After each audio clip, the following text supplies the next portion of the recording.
20세기 말엽 신자유주의가 등장했습니다.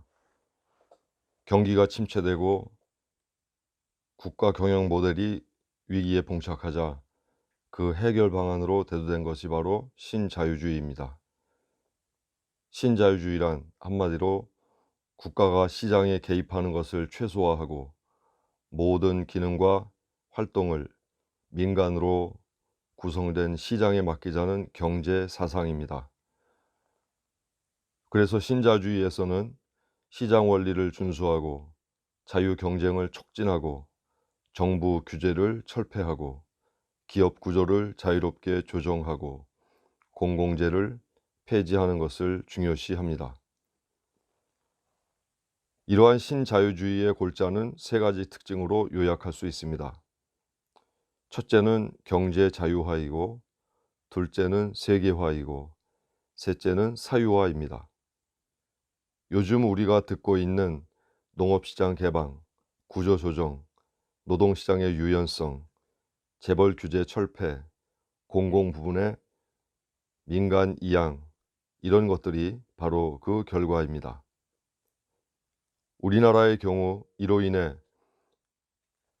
큰 재벌의 규모와 경제 집중이 더욱더 심화되었고, 도로, 열차, 전기, 수도와 같은 공공재가 민간으로 이양됨으로써 가격 상승 및 관리 허술의 문제가 나타나고 있습니다.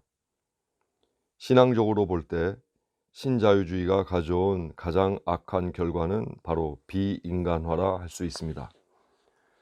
즉, 사람을, 사회를 구성하는 귀중한 존재로 인식하는 것이 아니라 이윤을 극대화하는 부품 정도로 여기게 되었다는 말입니다.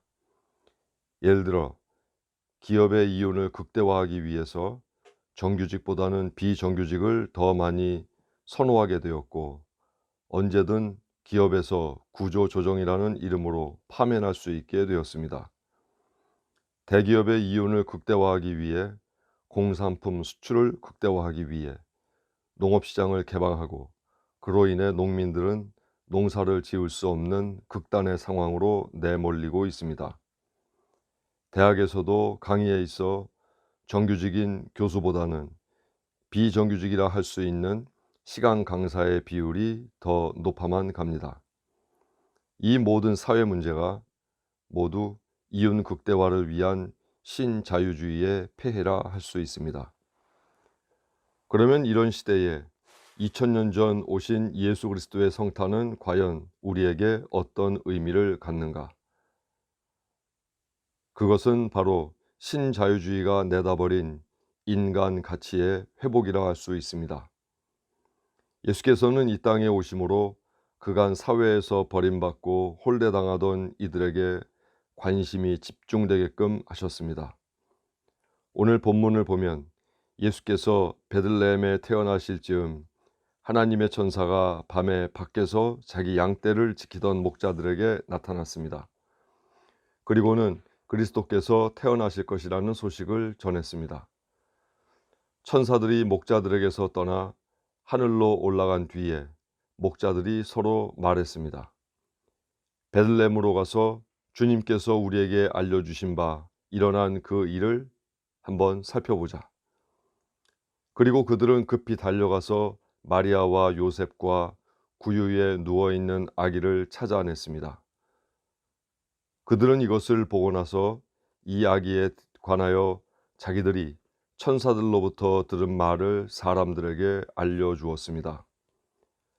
목자들은 자기들이 듣고 본 모든 일이 자기들에게 일러주신 그대로인 것을 알고 돌아가면서 하나님께 영광을 돌리고 하나님을 찬미했습니다.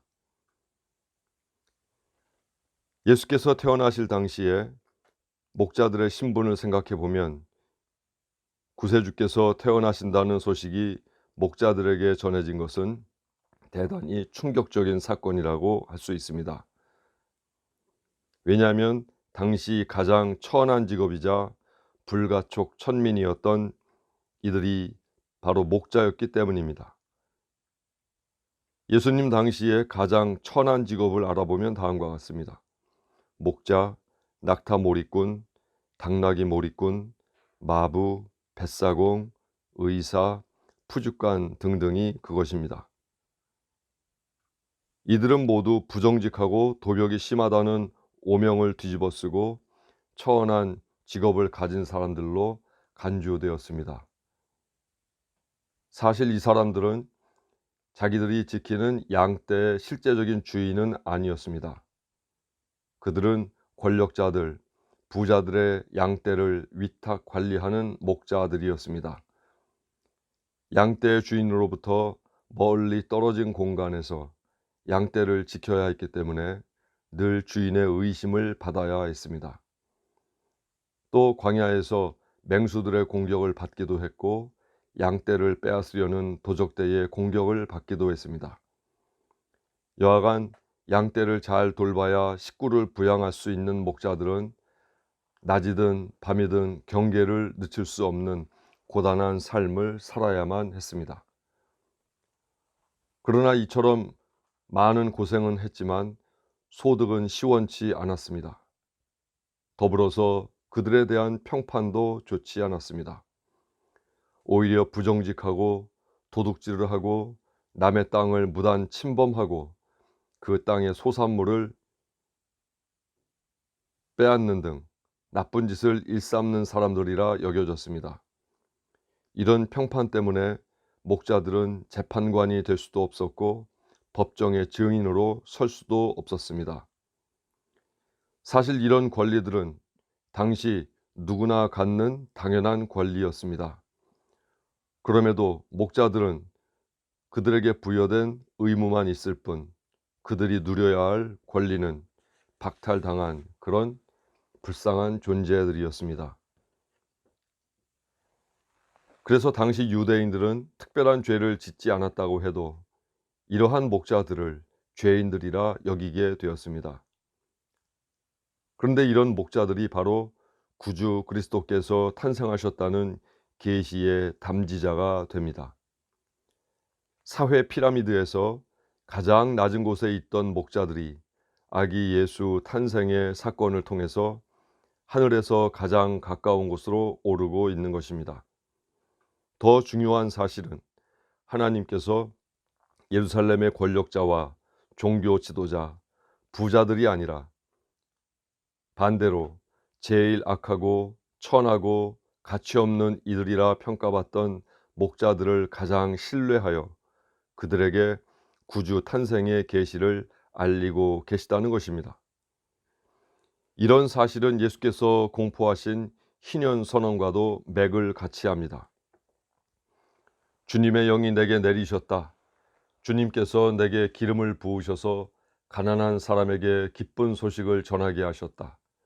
주님께서 나를 보내셔서 포로된 사람들에게 해방을 선포하고 눈먼 사람들에게 눈뜸을 선포하고 억눌린 사람들을 풀어주고 주님의 은혜의 해를 선포하게 하셨다. 즉 예수께서는 이 땅에 오심으로 천대받고 소외되고 착취당하는 목자와 같은 이들, 즉 세리, 과부, 어린이, 이방인, 나그네, 거지, 병자와 같은 이들에게 자유를, 평등을, 해방을, 그리고 위로와 치유를 선물로 줄 것임을 선포하신 것입니다. 경제적인 능력, 사회적인 위치, 종교적인 지위를 잣대로 해서 천한 존재, 가치 없는 존재로 평가받던 당시의 빈민층, 하층민, 그리고 병자들의 가치를 회복시키시고 있는 것입니다. 이 땅에 태어난 모든 사람들은 가치가 있습니다.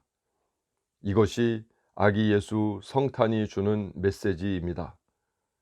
충분한 능력이 있어서 큰 성과를 이룬 사람들에게도 박수를 쳐줘야 되겠지만 능력이 부족함에도 어렵사리 노력하여 그나마 작은 결과라도 거두며 사는 모든 사람들에게 우리는 박수를 쳐줘야 하고 우리 사회는 바로 그런 사회가 되어야 합니다.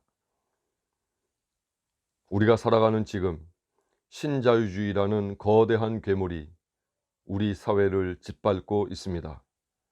그 발에 비정규직 노동자, 농민, 학생, 여성, 노인, 환자들이 밟혀 희생당하고 있습니다. 이 시대 예수께서는 다시금 사람의 가치를 회복시키시며 이윤보다는 생명이 중요하다는 것을, 사적인 이익보다는 공공의 이익이 우선되어야 한다는 것을 가르쳐 주시고 있습니다. 따라서 성탄절은 신자유주의에 맞서는 예수 그리스도의 가르침을 선포하는 날이자, 모든 사람들은 가치가 있다는 사실을 알리는 인권 선언의 날이기도 합니다. 이제 우리가 보내는 이 성탄절이 이 사회가 앓고 있는 모든 신자유주의의 병폐를 낫게 하고 치유하는 거룩한 계기가 되고 절기가 되기를 간절히 바랍니다.